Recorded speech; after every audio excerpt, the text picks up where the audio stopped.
நன்றி செலுத்துகிறோம் ஆண்டவரே. அப்பா இந்த நாளில் ஆண்டவரே அப்பா உம்முடைய நாமத்தை மகிமைப்படுத்தும்படியாக உம்மை ஆராதிக்கும்படியாக ஆண்டவரே நாங்கள் கூடி வந்திருக்கிறோம் தகப்பனே.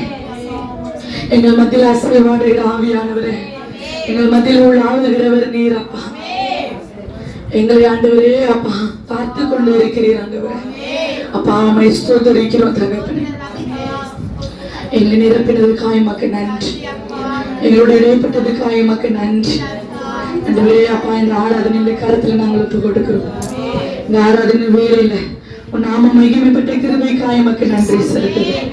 மீதியா இருக்கிற நேரத்தினுடைய கருத்துல நாங்கள் ஒப்பு கொடுக்கிறோம். இயேசு மூலம் ஜெபிக்கிறோம் பிதாவே. ஹல்லேலூயா, ஹல்லேலூயா. கர்த்தருடைய வேதத்தை எடுத்துக்கொள்ளுங்கள். இந்த வாரம் 55 கொஞ்சம் மஸ்கில் என்னும் சங்கீதம் எடுத்துட்டீங்களா? வாசிக்க போறோம். தேவனே, என் ஜபத்தை கேட்டருளும், என் விண்ணப்பத்திற்கு மறைந்திராதையும். எனக்கு செவி கொடுத்து உத்தரவு அருள் செய்யும். சத்ருவினுடைய கூக்குரலின் நிமித்தம் துன்மார்க்க செய்யும். மனசுல எதுவும் வச்சுக்கணும். படப்படப்படன்னு பேசிடுவாங்க. அது நல்லதா கிட்ட தெரியாது. அவங்க கேள்விப்பட்டு பேசிடுவாங்க, அப்புறம் கஷ்டப்படுவாங்க. இப்போ அவங்க வாயே திறக்கிறாங்க. சர்ச்சு கூட பிரேயர் யாரும் சரியோ பேச மாட்டாங்க. அவங்க வேலை இல்லையா? ஏன்னா நம்ம கொஞ்சம் கொஞ்சம் மாறிட்டு வரோம், மாத்திரம். என்னது இதே போலதான் நம்ம கேரக்டர் வந்து சர்ச்சுக்கு வந்து நம்ம மாறனாக்கா அதுபடி செய்தபடினால தேவனுடைய மகிமை இழந்து போனாங்க, அவருடைய ரட்சிப்பை இழந்து போனாங்க. அந்த அந்த அந்த சூழ்நிலையில அவங்க பிசாசின் கையில பிடிக்கப்பட்டாங்க. புரியுதா? அந்த பிடிக்கப்பட்ட அந்த பிசாசின் கையில இருக்கிறாங்க. அவங்க என்ன காரணத்தினால? கீழ்ப்படியாமையினால. புரியுதா? கீழ்ப்படியாம சொல்லப்படும். சொல்லு பேச்சு கேட்கல. சொல்லு பேச்சு கேட்காத நாடி அழகான ஏதேன் தோட்டத்துக்குள்ள வச்சிருந்தாரு ஆதாம் ஏவாளை. தெரியுமா? தெரியும் தான் எல்லாருக்கும். அப்ப சொல்லு பேச்சு கேட்கல. இது பண்ணாத, அந்த பழத்தை எடுத்து சாப்பிடாத என்று சொன்னதா அவங்க கேட்கல. அவங்க யார சத்தத்தை கேட்டாங்க? சத்தத்தை கேட்டாங்க. அதை கேட்டபடியினால யாருக்கு சொந்தமாயிட்டாங்க? சொந்தமாயிட்டாங்க. அப்ப சொந்தமானா அது ஒரு தொடர் கதையா போய்கொண்டிருக்குது. அப்படியே அவங்களுக்கு பிள்ளைகள் பிறக்குது. அவங்க அப்படியே அப்படியே பாவம் பெருகி கொண்டு போகுது. இல்லைங்கதா? சத்ருவுண்ட நோக்கம் வந்து அவனுடைய திட்டம் வந்து தீர்மானம் என்னன்னு சொன்னால், எப்படியாவது தர தர தர தரன்னு இழுத்து கொண்டு நரகத்துல வெட்டுறணும். யார? கர்த்தர் தேவன் அவருடைய சாயலாக படைத்த நேசிக்கிற எங்களை அவனுக்கு பிடிக்காது. அவன் பொறாமையில அவன் என்ன செய்யறான்? எங்களை அப்படியே கொண்டு நரகத்துல கொண்டு போடணும்னு முயற்சி பண்றான்.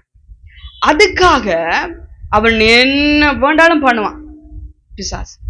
அவனுக்கு நாங்க என்ன செஞ்சிடக்கூடாது, இடம் கொடுத்துட கூடாது. அது ஒரு பக்கம் இருக்கட்டும். இப்ப இவங்க பிடிபட்டுட்டாங்களா? சத்ருண்ட கையில போயிட்டாங்க தானே. அப்ப அவன் கையில அவங்க இருக்கிறதால பாவத்தை செய்து கொண்டே இருக்காங்க. பாவத்தை பண்ணிக்கொண்டே இருக்காங்க. அது பெருகினது வேதம் சொல்லுது. அப்ப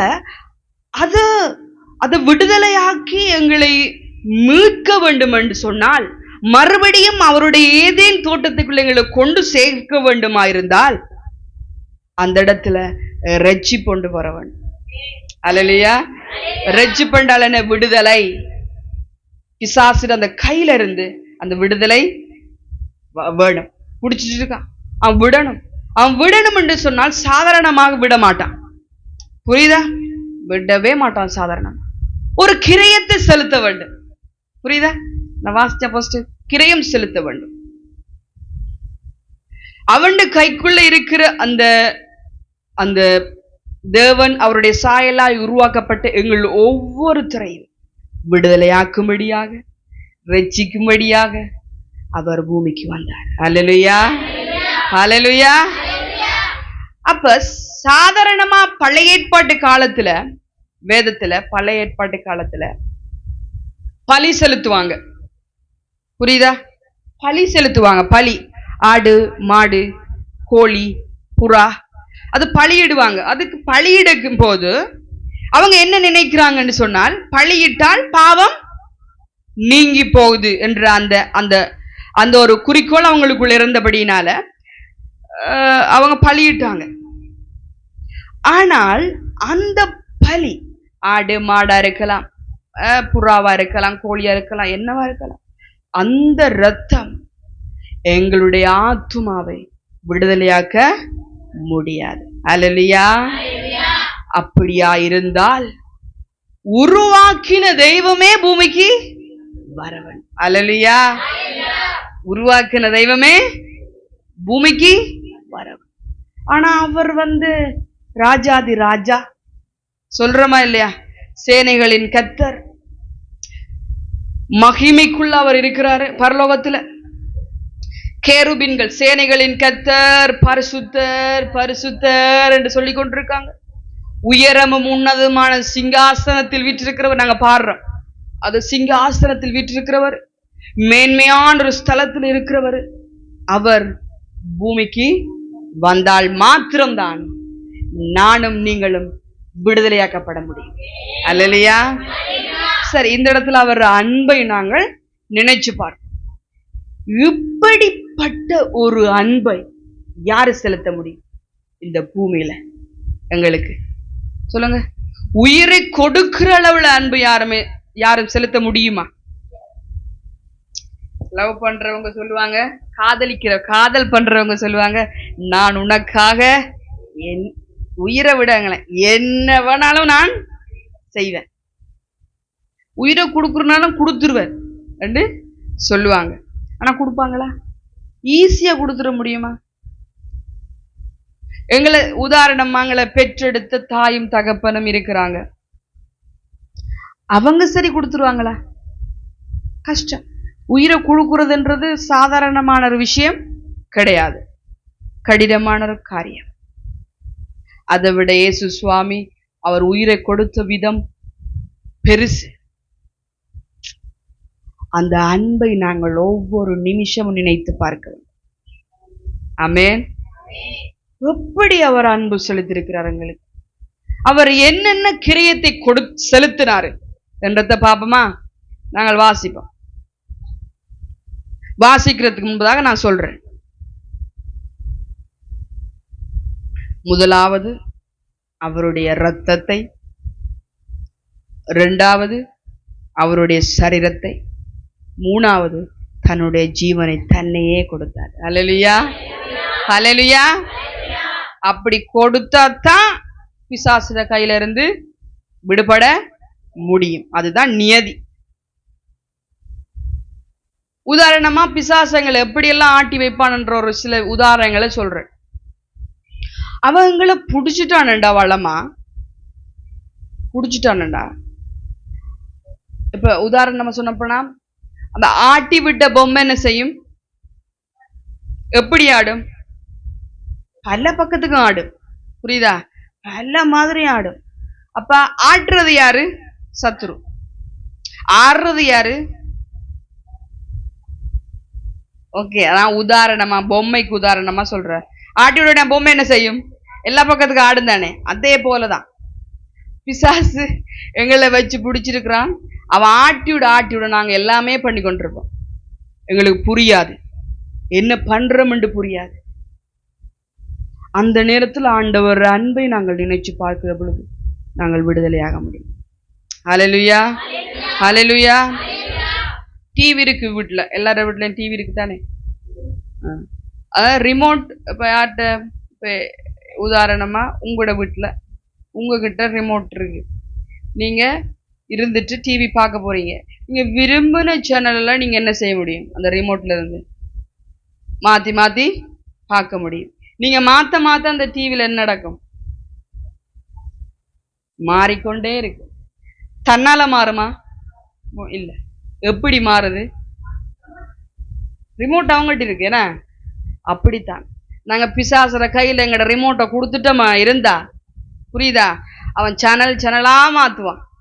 இப்ப நாங்க மாறிட்டே போய்கொண்டே இருப்போம். அப்படி அல்ல கிறிஸ்தவ வாழ்க்கை. புரியுதா? அவன் கையில நாங்க எங்களுக்குரிய தன்மைகளை நாங்கள் கொடுத்துடக்கூடாது. அல்லேலூயா. இயேசு எங்களை ரட்சித்துக் கொள்ளும்படியாக அவருடைய அன்பை வெளிப்படுத்தின விதம் தன்னையே கொடுத்தார். அல்லேலூயா. தன்னையே கொடுத்தார். எப்படி? இரத்தத்தை சிந்தினாரு, சரீரத்தை கொடுத்தாரு, ஜீவனையே கொடுத்தாரு. அல்லேலூயா. நான் சொன்னேன் தானே, கடைக்கு போய் பணத்தை கொடுத்ததான் பொருளை வேண்டலாம். அதே போல இரத்தத்தை கொடுத்து, சரீரத்தை கொடுத்து, ஜீவனை கொடுத்து அப்படியே எங்களை விடுதலையாக்கினார். கரங்களை தட்டி தொட்டு நாமத்தை மையப்படுத்துவோம். அவர் விடுதலையாக்கின அந்த விதம் தான் நானும் நீங்களும் இங்கணிக்கிறோம். அல்லேலூயா. அவர் விடுதலையாக்குனபடினாலதான் நாங்கள் எங்களுடைய இருதயம் திறக்கப்பட்ட நிலையில ஆண்டவரை தேடி ஓடி நாங்கள் வந்திருக்கிறோம். அல்லேலூயா. இப்படிப்பட்ட அன்பை யாருமே எங்களுக்கு கொடுக்க முடியாது, யாருமே கொடுக்க முடியாது. அருமையான தேவனுடைய பிள்ளைகளே,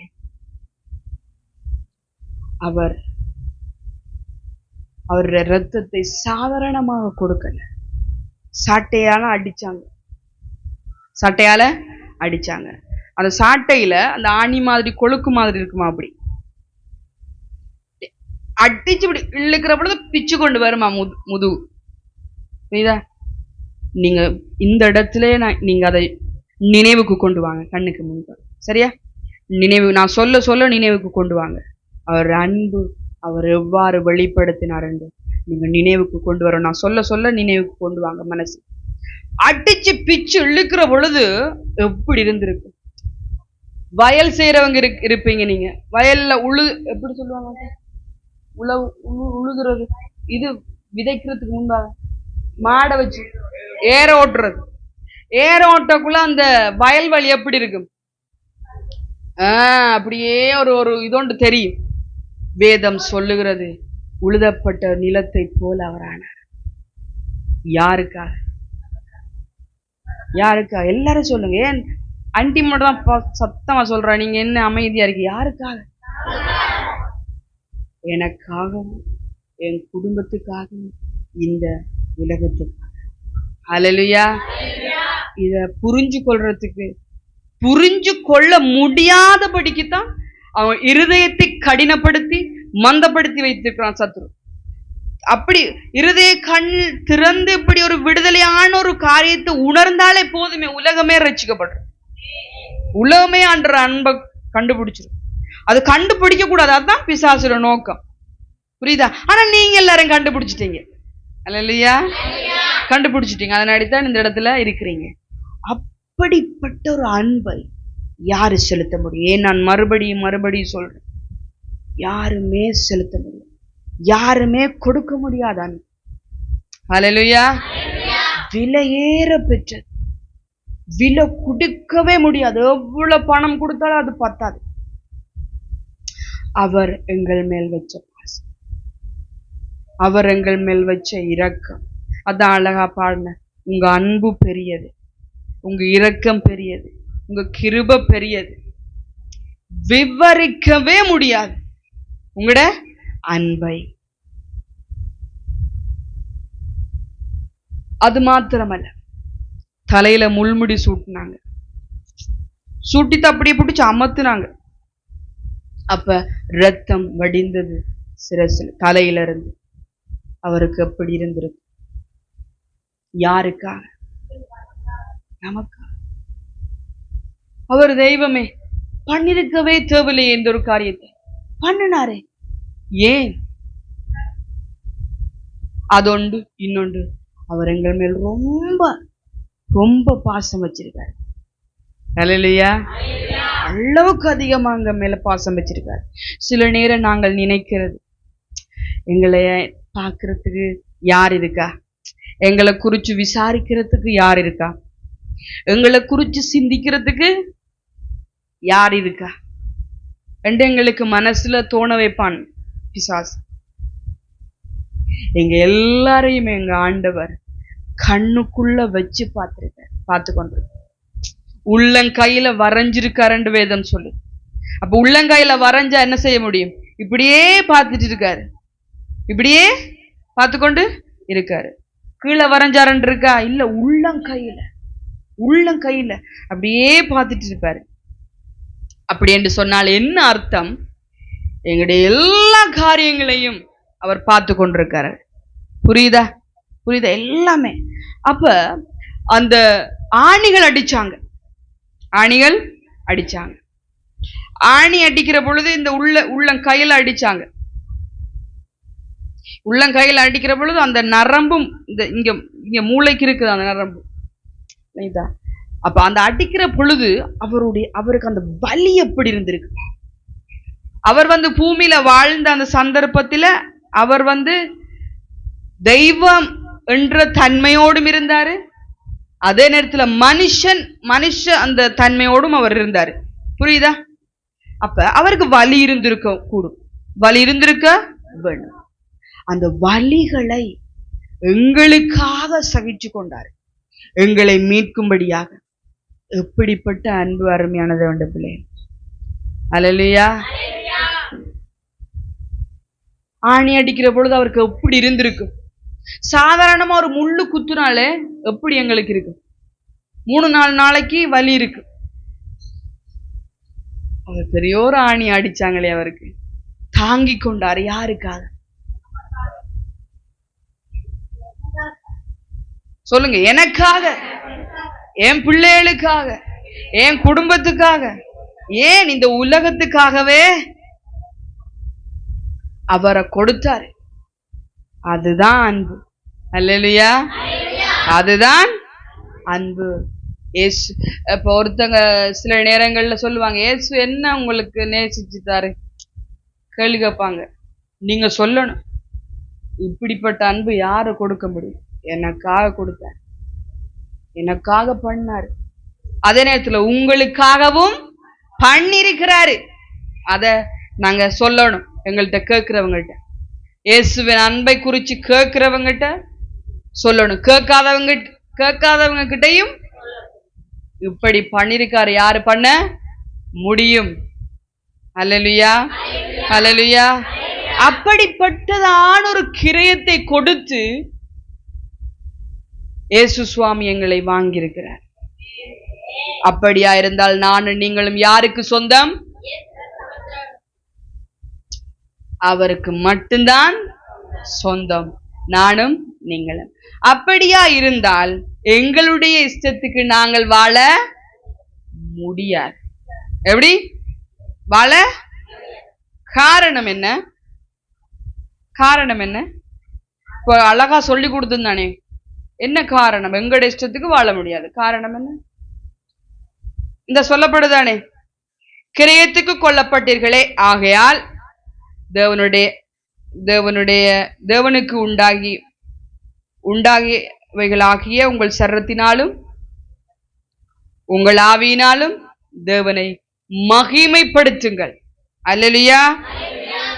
இயேசு சுவாமியுடைய மகிமைக்காக நாங்கள் வாழ வேண்டும். ஏனென்று சொன்னால் அவர் எங்களை மீட்டெடுத்திருக்கிறார். ஆமென், ஆமென். 6ஆம் அதிகாரம் 19ஆம் வசனம் கீழே சொல்லப்படுது என்று சொன்ன, எடுத்து பாருங்க.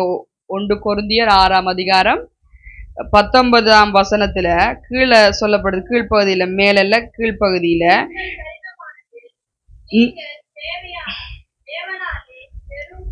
நில்லுங்க, நான் சொல்றேன்.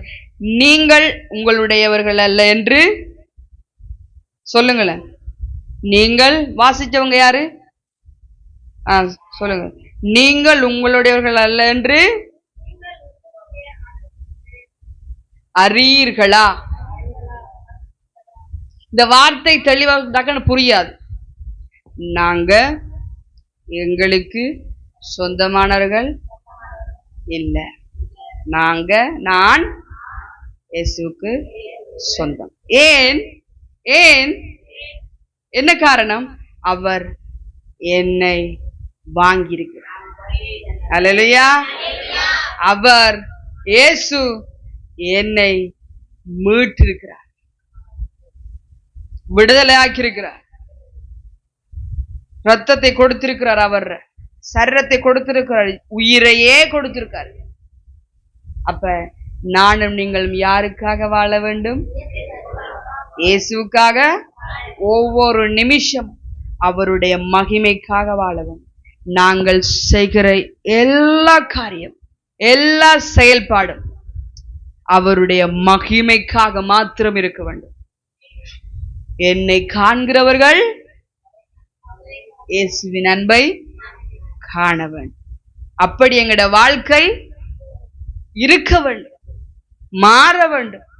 நாங்கள் நடைமுறைப்படுத்த வேண்டும். நடைமுறைப்படுத்துறேன்டா செயல்படுத்த வேண்டும். புரியுதா? ஒருத்தங்கள கோவப்படுறது அவருக்கு பிடிக்காது. புரியுதா? சில கோபம் வரும், மனுஷனுடைய இயல்பு. ஆனா அதை மேற்கொள்ள வேண்டும். இன்னொன்று பொறாமப்படுறதெல்லாம் அவருக்கு பிடிக்காது. புரியுதா? பொறாமப்பட்டா ஏன் வந்திருக்கிறார் பூமிக்கு? புரியுதா நான் சொல்றேன்? அவங்கள நேசிச்சார். முக்கியமா அன்பு செலுத்த வேண்டும். புரியுதா? எல்லாரையும் நேசிக்க வேண்டும். எல்லாரையும் எங்களுக்கு முன்பதாக இருக்கிறவங்க எல்லாரையும் நாங்கள் அன்பு செலுத்த வேண்டும். ஏனென்றால் எங்கட தெய்வம் அன்பானவர். அல்லேலூயா, அல்லேலூயா. அவர் அன்பின் வெளிப்பாடு. புரியுதா? அவர் அன்பானவர். மற்றது அவருக்கு கீழ்ப்படிய வேண்டும். கீழ்ப்படுகிறது என்றா என்ன? வார்த்தையிலிருந்து நாங்க நடக்க வேண்டும். ஒண்ணு பாஸ்டர் இருக்கிறாங்க, பாஸ்டர் அம்மா இருக்கிறாங்க, அவங்க வழிகாட்டி. புரியுதா? ஆண்டவரோடு வாழ்றதுக்கு, ஆண்டவருடைய பரலோக ராஜ்யத்துக்குள்ள, ஏதேன் தோட்டத்துக்குள்ள நாங்க மறுபடியும் போறதுக்கு உரிய வழியாக இயேசு சுவாமி எங்களுக்கு வச்சிருக்கிறாங்க. யார? பாஸ்டர், மேய்ப்பரை வச்சிருக்காரு, மேய்ப்பர் அம்மாவை வச்சிருக்காரு. புரியுதா? அவங்க வழிகாட்டி. இப்படி பண்ணணும், இப்படி பண்ணணும். அப்ப ரொம்ப பார்க்கும் பொழுது அப்படி ஒரு தப்புன்னு சொல்லுற பொழுது கோபம் வரும். யாருக்கு? உடனே அக்கா சொல்லித்தா, உண்மை இத இப்படி பண்ணக்கூடாது அப்படி பண்ணக்கூடாதுன்னு சொல்லும் போது கோபம் வரும். யாருக்கு? நமக்கு கோபம் வரும். என்ன பாஸ்டர் இப்படி சொல்றாரு, என்ன பாஸ்டர் அம்மா இப்படி சொல்றாங்க அப்படி என்று வரவே கூடாது. ஏன்? அவங்க உங்களுடைய நன்மைக்கு தானே சொல்றாங்க. புரியுதா? அவங்க எதுக்கு சொல்றாங்க? ஆண்டவர்கிட்ட போகணுமே. பூமியில வாழ்ற வாழ்க்கை இவ்வளவு முடிச்சிரும். நாங்கள் மறுச்சத்துக்கு பிறகு ஒரு வாழ்க்கை இருக்கு. அந்த வாழ்க்கைக்குள்ள போக வேண்டும்னா நாங்க என்ன செய்ய வேண்டும்? ஆயத்தப்பட வேண்டும். அல்லேலூயா, ஆயத்தப்பட வேண்டும். ஆயத்தப்படுறா எப்படி? ஒரு இடத்துக்கு, ஒரு ஊருக்கு போறோம். இப்ப நான் உதாரணமா, நான் என் மகளோடு நாங்க இங்க வாரத்துக்கு நான் கிட்டத்தட்ட 1 மாசமா நான் ஆயத்தப்பட்டேன். என் வீட்டுக்காரர் இருக்கிறாரு, டப்புன்னு வேலை செய்யறதுக்கெல்லாம் சொல்ல மாட்டாரு. எப்பவே சொல்லுவார், செஞ்சிட்டியா, பண்ணிட்டியா, பெக் பண்ணிதா, பெக் நடக்குதா, ரெடி ஆகுறியா, இப்படியே கெடுத்திருப்பாரு.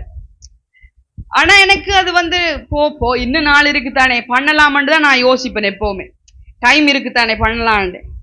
ஆனால் ஆயத்தம் என்றது உடனே பண்ணி முடிக்க முடியாது. புரியுதா? இப்படின்றதுக்குள்ள பண்ணி முடிக்க முடியாது. 1 மாசமா அந்த பெட்டியை வச்சு யோசிச்சு ஒவ்வொண்டா எடுத்து வச்சேன். மிஸ் பண்ணிடக்கூடாதுன்னு ஒவ்வொண்டா எடுத்து வச்சு பெட்டி எப்ப நாங்க லாக் பண்ணுவோம், வீட்டுல இருந்து வெளியில போறோம்ன்றப்பெல்லாம் மூடுவோம். அது வரைக்கும் நாங்க எடுத்து வச்சுட்டே இருப்போம், ஆயத்தப்பட்டு கொண்டே இருப்போம். ஓமா இல்ல? ஏன் இதை சொல்றேன்டா, உதாரணம் நீங்க புரிஞ்சு கொள்றதுக்காக, நீங்க விளங்கி கொள்ள. வார்த்தமா சொல்லிட்டு போனா புரியாது. இந்த கிரியத்துக்கு கொல்லப்பட்டீர்கள் என்றக்குள்ள புரியாது. அது சொல்லணும் தானே, அழகா உங்களுக்கு புரியணும். அதுக்காகத்தான் நான் பல உதாரணத்தை எடுத்து போட்டு சொல்லி உங்களுக்கு புரிய வைக்கிறதுக்காக. அந்த ஆயத்தம் பண்றது ஒரு நாள்ல முடியாது. அப்படி பண்ணியும் நான் 1-2 விட்டுத்தான் வந்தேன். அது விட்ட பொருளோட முக்கியமான ஒரு பொருள் அவருக்கு நான் நினைவுபடுத்தவே இல்லை. படுத்தினா எனக்கு சொல்லிட்டு எனக்கு நினைவு வந்து நேற்று அதை சொன்னேன்டா என்ன நடக்கும்? அதனாடியே நான் நினைவுபடுத்தல. அப்ப யோசிப்பாரு, இப்ப என்னவா இருக்கு விட்டுட்டு வந்தான்னு யோசிப்பாரு. அப்படி 1 மாசமா பண்ணுனேன். ஆனா நான் விட்டுட்டு வந்தேன், ஒரு விஷயத்தை விட்டுட்டு வந்தேன். பாருங்க, அந்த ஆயத்தம்ன்றது மிக முக்கியமான ஒரு விஷயம். ஆனா நினைவு வந்துட்டு இடையில எடுத்து வைக்கணும்ன்ற நினைவு வந்தது எனக்கு. இருந்தாலும் அந்த வேலை பிஸியில நான் பார்த்தேன், சரி ஓகே எடுத்து வச்சிடலாம் நினைச்சேன். நான் மறந்துட்டேன்.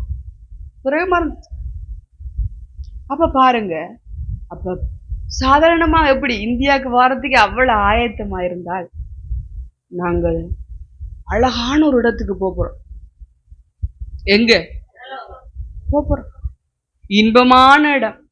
வேலை இல்ல, பிரயாச வேலை செய்யணும் இல்ல, வேலை செஞ்சத்தான் சாப்பாடு இல்ல, மகிமையில நாங்க வாழுவோம். புரியுதா? ஆண்டவரை மகிமைப்படுத்திட்டு இருக்கிறது தான் நாங்க வேலையே. எப்படி? நன்றி நன்றி ஸ்தோத்திரம் பாடல், அவரை மகிமைப்படுத்திட்டு இருக்கிறதா வேலை. அந்த காரியத்தை நாங்கள் இங்கு ஆயத்தப்பட வேண்டும். பரிசுத்த இடத்துக்கு நாங்க போகிறோம். நாங்கள் பரிசுத்தப்பட வேண்டும், ஆயத்தப்பட வேண்டும். பிரேயருக்கு வந்தாலும் சில நேரங்கள்ல ஜபிக்கிறது கஷ்டமா இருக்கு. வேதத்தை சொல்லி கொடுக்கும் போது கஷ்டமா இருக்கு, தூக்கம் வரும் இல்லையா? ஓமா இல்லையா? ஏன் வருது தூக்கம்? ஏன் வருது? யாரு கொண்டு வர தெரியுமா? கேட்க கூடாது வார்த்தையை கேட்டு உங்களுக்கு பெரிய உற்சாகம் வந்துடும் இல்லைங்களா? அப்ப உற்சாகம் வந்து அவனுக்கு பிடிக்காது. உற்சாகமா இருந்தா பிடிக்காது. நீங்க ஆண்டவர் கூட அன்புக்குள்ள வந்துட்டீங்களே, புரியுதா? திரும்பவும் குழப்பி அடிச்சு கொண்டு போகணும் என்று சொன்னா அவன் என்ன செய்வான்? வார்த்தையை கேட்க விட மாட்டான்.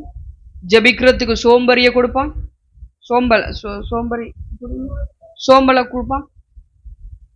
அதெல்லாத்தையும் மேற்கொள்ள வேண்டும். இங்க பயிற்சி பெற வேண்டும், ஆயத்தப்பட வேண்டும். ஏன்? அதைத்தான் நாங்க போய் பண்ண போறோம், சமைக்க போறது இல்ல. புரியுதா? சமையல் வேலை இருக்குன்ட்டு பிஸி லைஃப், வாழ்க்கையே பிஸியா ஓடிக்கொண்டிருக்கு. உண்மைக்குமே பிஸி தான். உண்மைக்குமே அடுத்தடுத்து வேலைன்னு வந்துருக்கு. ஃப்ரீடமா இருந்து ஃப்ரீயா இருந்து ஆண்டவருக்கு நன்றி சொல்றதுக்கு நேரம் பத்தாம தான் இருக்கு வேலை. அதெல்லாம் எங்களுக்கு அது ஒரு பெரிய ஒரு இதா அது பிஸியான ஒரு தன்மையை பிசாசு கொண்டு போடுறோம். அருமையானது அந்த பிள்ளைல அவரை இயேசுவோடு நாங்கள் தொடர்புல இல்லாதபடிக்கு எங்களை விலக்கும்படியாக அதை மேற்கொண்டு நாங்கள் ஜெயம் எடுக்க வேண்டும். இந்த பிஸி வாழ்க்கையிலே நாங்க வாழ்ந்துட்டு போறதில்லை. புரியுதா? இப்ப நாங்க சமைச்சு வீட்டு காரியங்கள் எல்லாம் பார்க்க வேணும். அது முக்கியமான ஒரு காரியம். பெண்கள், நீங்க எல்லாரும் நிறைய பேர் பெண்களா இருக்கிறீங்க, பெரிய ஒரு பிஸி. இந்த அக்கா இருக்கா, நாங்க வந்ததுல இருந்து நான் பாக்குறேன், அவ ரன்னிங்லே நிக்கிறா, ஒரு இடத்துல கால் நிக்குது இல்ல, அவ்வளவு பிஸி. ஓடி ஓடி ஓடி ஓடி வேலை. அந்த வேலைக்கு மத்தியிலேயும் போன். ஆச்சரியமா பார்த்து அக்காட சொல்ல, எப்படியாக்கா உங்களுக்கு முடியுது? பாத்திரம் தேய்ச்சி கொண்டிருக்கும். நேற்று நீங்க யாரு எடுத்தீங்க தெரியாது, இங்க வெள்ளத்துல இருந்து எடுக்கிறேன்னா சொன்னா, பாத்திரம் கழுவிச்சிருக்கும் போதே போன் எப்படி வச்சுதான் சொல்லுமா. அவ்வளோ பிரயாசம் படுறாங்க. யாருக்காக? எல்லாத்துக்கும் மேல அவங்கள அழைச்ச ஆண்டவருக்கா. அல்லேலூயா. ஒரு விஷயத்தை நான் சொல்றேன், வார்த்தை புரிஞ்சுதானே? அன்பு எப்படி வெளிப்படுத்தினாரு? அழகா வெளிப்படுத்தினார். தன்னை கொடுத்து வெளிப்படுத்தினார் அன்பை. புரியுதா? அது யாராலையும் செலுத்த முடியாது. அன்பா இருக்கிறன்னு சொல்லுவாங்க, இவ்வளவு தூரத்துக்கு பண்ண முடியாது. புரியுதா?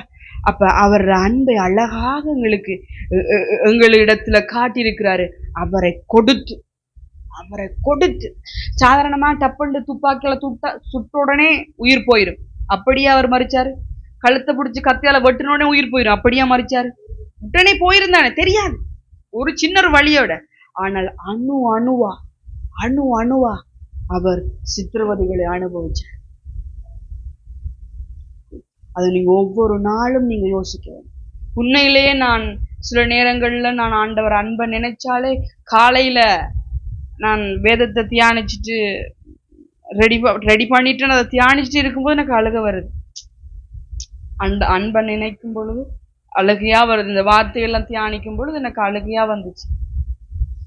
அப்ப எனக்கு அடக்கலாம் ரெடி ஆயிட்டு, எனக்கு தாங்கலாம் இருக்கு. இவ்வளவா நேசிக்கிறாரே ஆண்டவர், நேசிச்சிருக்காரு, இந்நாள் வரைக்கும் நேசிக்கிறாரு. எப்படி அழகாக நடத்துறாரு, விதம் பெருசு. அவர்கள் நடத்தி வருகிற விதம் பெருசு. அல்லேலூயா. ஒருத்தரோடு ஒருத்தர் ஐக்கியமா இருக்கணும். புரியுதா? ஒற்றுமை. பெந்தைக்கோஸ்தே நாள்ல அந்த வார்த்தை தெரியுமா உங்களுக்கு? அப்போஸ்தலர் காலத்துல மேல் வீட்டு அறையில ஜபிச்சாங்க, ஒன்று கூடி ஜபிச்சாங்க. பரிசுத்த ஆவியானுடைய பிரசன்ன அபிஷேகத்தை பெற்றுக்கொண்டாங்க. வேதம் சொல்லுது, அழகா சொல்லுது, ஒருமனப்பட்டார்கள். ஒரு பேரா செய்யற காரியத்தை பல பேரா சேர்ந்து செய்யற பொழுது இன்னும் அதிகமா செய்ய முடியும். புரியுதா? நீங்க இவ்வளவு பேரா இருக்கிறீங்க, கர்த்தர் இன்னும் வருகிற நாட்கள்ல பெரிய கூட்டமாக கர்த்தர் மாற்றுவார். அதை மாற்றுன்ற நீங்க ஒற்றுமையாக ஓடவணும், எல்லாரையும் நேசிக்கணும், ஒருத்தர் கோவப்படக்கூடாது. ஏன்னா நம்ம குடும்பம். புரியுதா? என்ன கிடைக்க போகுது கோவப்படுறது? அவங்களதான் நினைக்கிறதுல என்ன கிடைக்க போகுது? அவங்கள கவலைப்படுத்துறதுல என்ன கிடைக்க போகுது? எதுவுமே கிடைக்காது. எதுவுமே பகுமதி எங்களுக்கு கிடைக்காது. நாங்க எப்பவுமே இந்த ஆண்டவர் பிள்ளை, நான் அன்பை மாத்திரம் கொடுக்க, அன்பை மாத்திரம். தயவு பண்ணி ஒரு விஷயம் எனக்கு நினைவு வருது, யோசனை ஒன்று வருதுன்னு, கவலைப்படுத்தக்கூடாது, யாரையும் கவலைப்படுத்த. என்ன காரணம்டா, அவங்கள கவலைப்படுத்திட்டு இருந்தா, உதாரணத்துக்கு நான் அங்கேயே அம்மாவை கவலைப்படுத்திட்டேன்டா, அவன் கவலைப்படுவான், மனம் வேதனைப்படும், இதயம் வேதனைப்படும். வேதனைப்படக்குள்ள அங்க எங்களை உருவாக்கி எங்களுக்காக ரத்தத்தை கொடுத்து எங்களை மீட்டெடுத்து எங்கட இயேசு கவலைப்படுவான். புரியுதா? புரியுதா? நான் உங்களை கவலைப்படுத்தினா அவர் கவலைப்படுவார். அப்ப எப்படி கவலைப்படுத்த முடியும்? கவலைப்படுத்தலாமா? அந்த சந்தர்ப்பம் வந்தாலும் நாங்க கவலைப்படுத்தக்கூடாது. புரியுதா? நான் சொல்ல புரியுதா? நாங்க அழுதா அவர் அழுவார், நாங்க ஹாப்பியா இருந்தா அவர் ஹாப்பியா இருப்பார். புரியுதா? அப்ப அப்படி எங்கட தெய்வம் எஸ் ஒரு நாள் எங்களை விட்டு விலகவும் மாட்டார், கைவிடவும் மாட்டார். ஏனென்று சொன்னால் அவரை போல அவர் எங்களை உருவாக்கி. ஹல்லேலூயா, ஹல்லேலூயா. அப்ப அழகான ஒரு பாடல் வரி இருக்கிறது, எவ்வளவு நல்ல தெய்வம் ஏசப்பா. நீங்க அழகா பார்த்துருங்க, நான் ஒரு வரி பாடுறேன், சரியா? எவ்வளவு நல்ல தெய்வம் ஏசப்பா, எவ்வளவு நல்ல தெய்வம் ஏசப்பா, எவ்வளவு நல்ல தெய்வம் ஏசப்பா, எவ்வளவு நல்ல தெய்வம் ஏசப்பா. கண்ணீரெல்லாம் துடைப்பாரே, கஷ்டத்தை எல்லாம் நீக்கிடுவாரு, எவ்வளவு நல்ல தெய்வம் ஏசப்பா. கண்ணீரெல்லாம் துடைப்பாரே, கஷ்டத்தை எல்லாம் நீக்கிடுவாரு, எவ்வளவு நல்ல தெய்வம் ஏசப்பா. சேர்ந்து சொல்லுவோமா? எவ்வளவு நல்ல தெய்வம் ஏசப்பா, எவ்வளவு நல்ல தெய்வம் ஏசப்பா, எவ்வளவு நல்ல தெய்வம் ஏசப்பா, எவ்வளவு நல்ல தெய்வம் ஏசப்பா. கண்ணீரெல்லாம் துடைப்பாரே, கஷ்டத்தை எல்லாம் நீக்கிடுவாரே, எவ்வளவு நல்ல தெய்வம் ஏசப்பா. கண்ணீரெல்லாம் துடைப்பாரே, கஷ்டத்தை எல்லாம் நீக்கிடுவாரே, எவ்வளவு நல்ல தெய்வம் ஏசப்பா. ஹல்லேலூயா, ஹல்லேலூயா. அவ்வளவு நல்ல தெய்வம் ஏசப்பா. ஆமென், ஆமென், ஹல்லேலூயா. சரி, இப்போ ஒரு விஷயத்தை கேட்டுட்டு நாங்க ஜெபிச்சு என்பதாக ராப்போஜன பந்திக்குள்ளாய் கடந்து போவோம். ஏசப்பாங்களோட பேசியிருக்கிறார். ஆமென். எங்களுக்கு அவருடைய வார்த்தையை புரிய பண்ணியிருக்கிறார். ஆமென். அவர் அன்பை வெளிப்படுத்துகிற விதம் எவ்வாறு என்பதை தெளிவுபடுத்தியிருக்கிறார். ஆமென். புரிஞ்சுதா? இலங்கை தமிழ் புரிஞ்சுதா? புரிஞ்சுதா? கர்த்தருடைய வாழ்க்கையில நல்லவராகவே இருக்கிறார். ஆமென். தொடர்ந்தும் எங்களை நடத்தி எங்களை ஆசீர்வதித்து எங்களை பலப்படுத்துவார். கண்களை மூடுவோமா ஒரு நிமிடம்? ஹல்லேலூயா. நன்றி ஆவியானவரே, ஸ்தோத்திரம், ஸ்தோத்திரம், ஸ்தோத்திரம். நன்றி செலுத்துகிறோம், நன்றி செலுத்துகிறோம். பரிசுத்தமுள்ள பிதாவே சுவாமி, இந்த நல்ல ஆண்டவரே மதிய வேளைக்காக உங்களுக்கு நன்றி செலுத்துகிறோம். உம்முடைய வார்த்தை ஜீவனுள்ளது, உம்முடைய வார்த்தை எங்களை உருவாக்குகிறது. ஆண்டவரே, இன்றைய நாள்ல உம்முடைய உருவாக்குதல் அவ்வளவாய் இருந்தபடினால் உங்களுக்கு நன்றி செலுத்துகிறேன். அப்பா, நீர் எங்களோடு பேசியிருக்கிறீங்க, தெளிவுபடுத்திருக்கிறீங்க ஆண்டவரே, உங்களுக்கு நன்றி. தொடர்ந்துமாக இன்னும் அதிகமாக உங்களோடு இசைந்திருக்கும்படியாக எங்கள் ஒவ்வொருத்தரையும் ஆயத்தப்படுத்துவீராக. அப்பா, உம்முடைய பிள்ளைகளை ஆசீர்வதிக்கிறேன் இயேசுவின் நாமத்தினால. உம்முடைய மகிமைக்குள்ள ஒப்பு கொடுக்கிறேன் இயேசுவின் நாமத்தினால. தொடர்ந்தும் நீங்க ஆளுகை செய்ய வழி நடத்துங்க அப்பா. மீதியான காரியங்கள் ஒவ்வொன்றையுமாய் உம்முடைய கரத்துக்குள்ள ஒப்பு கொடுத்து இயேசுவின் வல்லமுள்ள நாமத்தில் ஜெபிக்கிறேன் ஜீவனுள்ள நல்ல பிதாவே, ஆமென்.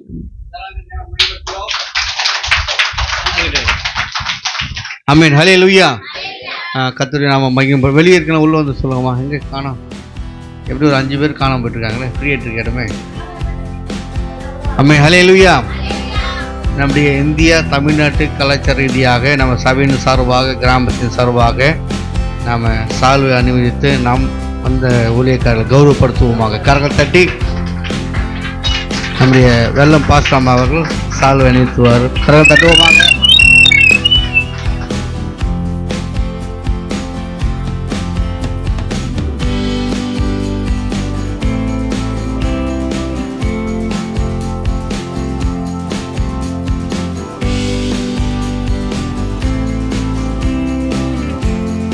பா, ராகுல் எங்க போயிட்டாரு?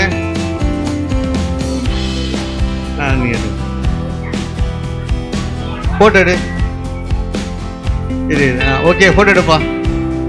கம்பெனி போட்டோ எடு.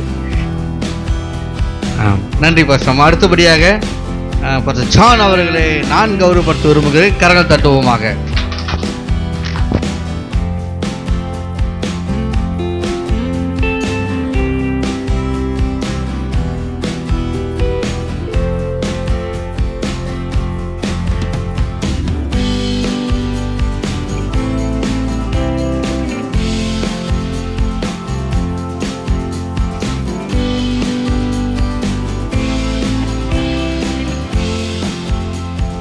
ஆமென். ஹல்லேலூயா. ஹல்லேலூயா. கர்த்தருடைய பரிசுத்த நாமத்துக்கு கனமும் மகிமை உண்டுவதாக. கர்த்தர் வார்த்தை கேட்க கர்த்தர் நம்மளுக்கு கிருபை செய்தார். ஆமென். ஹல்லேலூயா. எல்லோருக்கும் பிரயோஜனமாக இருந்ததா? கண்டிப்பாக இருக்கும். விதைக்கப்பட்ட விதை கண்டிப்பாக அறுவடை செய்ய உதவி செய்யும். ஆமென். ஹல்லேலூயா. மிக நன்றி. அடுத்தபடியாக நம்முடைய கர்த்தருடைய பந்திக்கு நம்ம ஆயத்தப்படுத்துவதாக நம்ம இந்த முகக்காட்டத்தை நம்ம முடிப்போம். கண்களை மூடுவோம். மகா கிருபையும் இரக்கம் நிறைந்த சர்வ பலமுள்ள தேவனே, உம்முடைய நாமம் மகிமைப்படுவதாக. இந்த நாளிலே உம்முடைய நாமத்தை மகிமைப்படுத்தும்படியாக எங்கள் தேவனுக்கு கர்த்தர் கிருபை பாராட்டின தெய்வக்காக நன்றி செலுத்துகிறோம். பாடலின் மூலமாக, வசனத்தின் மூலமாக ஆண்டவரே உம்முடைய நாமத்தை மகிமைப்படுத்த உதவி செய்த தேவனுக்கு நன்றி. அடுத்தபடியாய் காணிக்கை தசமாக செலுத்தி அது மூலமாக நாமத்தை மகிமைப்படுத்தும்படியாக நீ கிருபை பாராட்டின தெய்வக்காக நன்றி செலுத்துகிறோம். ஆண்டவரே விசேஷமான வார்த்தை மூலியமாய் நீ எங்களோடு பேசின தெய்வக்காக நன்றி. அந்த வார்த்தை எங்களுக்கு புதிதாக மாறும்படியாய் பரிசுத்த ஆவியானவர் தாமே ஆண்டவரே எங்களுக்கு கிரியை செய்ய முடியாது நாங்கள் ஜெபிக்கிறோம். வந்து ஒவ்வொரு தெய்வ பிள்ளைகளையும் ஆண்டவரே தனிநபர்களையும் குடும்பத்தாரையும் ஆசீர்வாத வழி நடத்துங்க. இந்த நாளிலே கிருபை தயவை வழிநடத்தும்படியாக ஜெபிக்கிறோம். இப்ப இயேசு கிறிஸ்து ஜெபிக்கும் நல்ல பிதாவே, ஆமென். யாவது சொல்வோம். என் ஆத்துமாவே கர்த்தரை ஸ்தோத்திரி, என் முழுவதுமே பரிசுத்த நாமத்தை ஸ்தோத்திரி. என் ஆத்துமாவே கர்த்தர் செய்த சகல உபகாரங்களையும் மறவாதே. ஆமென். ஹல்லேலூயா. நம்முடைய கர்த்தராகிய இயேசு கிறிஸ்துவின் கிருபையும் பிதாவாகிய தேவனின் அன்பும் பரிசுத்த அன்பை வைக்கும் நாள் கூடி வந்த யாவரோடு கர்த்தருடைய வருகை மற்றும் என்றென்றும் நிலைத்திருப்பதாக. ஆமென். ஹல்லேலூயா. ஹல்லேலூயா. அடுத்தபடியாக பிதா குமாரன் பரிசுத்த நாமத்தினாலே திருமுழுக்கு ஞானஸ்நானம் பெற்றவர் கர்த்தருடைய பந்திக்கு ஆயத்தமாக முடியாது இயேசு நாமத்தால் அன்புடன் கேட்டுக்கொள்கிறோம். மற்றவர்கள் வெளியே காத்திருக்க முடியாது அன்புடன் கேட்டுக்கொள்கிறோம்.